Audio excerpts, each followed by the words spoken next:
আমরা বলছি সবগুলো অনুপাত সংখ্যা সবগুলো বাম পাশে নিয়ে আসতে হবে। তাহলে বাম পাশে নিয়ে এলাম cos square theta minus sin square theta plus 5 cos theta minus 2 = 0। একটা প্রমাণ মিলছে যে আমাদের cos square theta minus sin square theta minus 5 cos theta যদি এই পাশে যায় তাহলে প্লাস 5 cos থিটা 2টা যদি এই পাশে যায় তাহলে মাইনাস 2 = ওইটা কিছু নেই, এর জন্য 0। তাহলে একটা আমাদের নিয়মের মধ্যে ছিল যে ডান পাশে 0 আনতে হবে, 0 আনলাম। এবার এই পাশে গুণ আকারে আনতে হবে।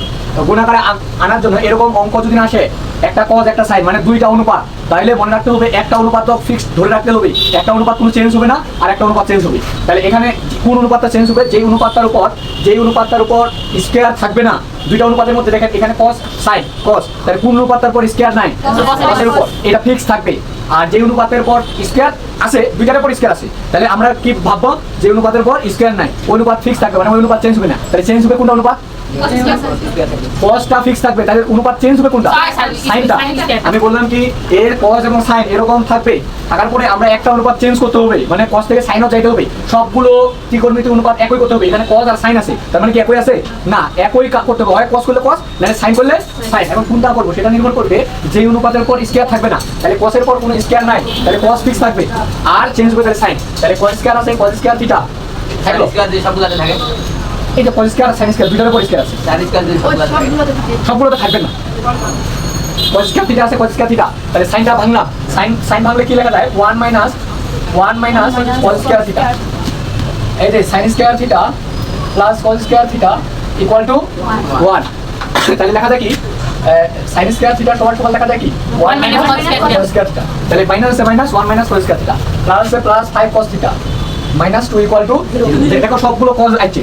সো এবার cos স্কয়ার থিটা আছে, cos স্কয়ার থিটা থাকলো মাইনাস 1 মাইনাস মানে plus cos square theta plus আছে plus 5 cos theta minus 2 equal to 0।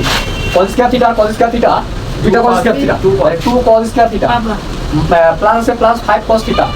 এবার মাইনাস 1 আর মাইনাস 2 মাইনাস 3 ইকুয়াল টু 0।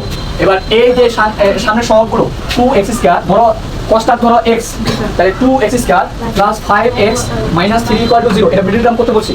তাহলে এইখানকার সাংখ্যিক সহগ আর এখানকার সহগ মানে প্রথম পার্টটা এবং শেষেরটা গুণ করতে হয়। তাহলে 3 দুগুণা 6, এই 6 সংখ্যাটা যোগ করে এনে আনতে হয়। তার মানে 3 দুগুণা 6 হলো, আবার 6 একে 6 এটা দিয়ে করা যায়। আর কোনটা হবে সেটা নির্ভর করবে। দেখো যদি আমরা 3 আর 2 নিই, 3 আর 2 নিই, তাহলে এখানে কি হবে? 2x square plus 2x plus 3x minus 3 equal to 0। তাহলে এখান থেকে 2x কমন না যায়, তাহলে x প্লাস 1, এখান থেকে 3 কমন না যায়, x মাইনাস 1 হলো কি? না স্যার, দুইটা একই আনতে হবে স্যার। একই আনতে হবে কি? না স্যার, না, মানে প্লাস থেকে প্লাস আনতে হবে। 2 আর 3 কি চলবে? না স্যার। এবার দেখো তাহলে লিখতে হবে কি? 6 আর 1। তাহলে আমরা লিখব 6 আর 1 যদি নিই, আমরা 6 আর 1 দিয়ে দেখা দিই 2x square plus 5x minus 3 equal to 0।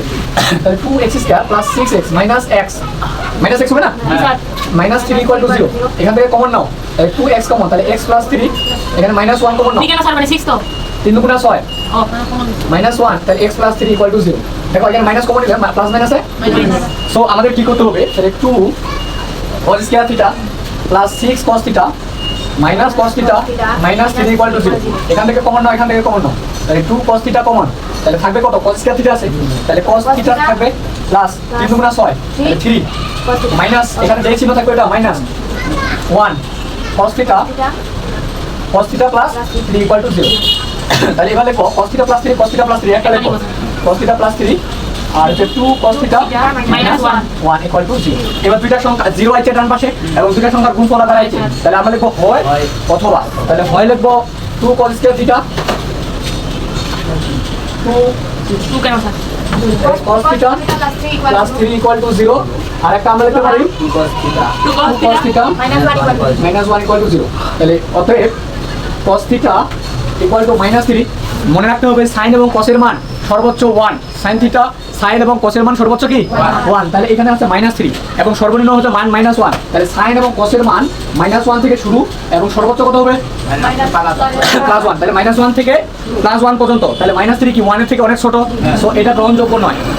এবার তাহলে আমরা লিখব কি 2 cos থিটা ইকুয়াল টু 1, বা আমরা লিখতে পারি cos থিটা ইকুয়াল টু 1/2, বা লিখতে পারি আমরা theta equal to cos inverse 1/2।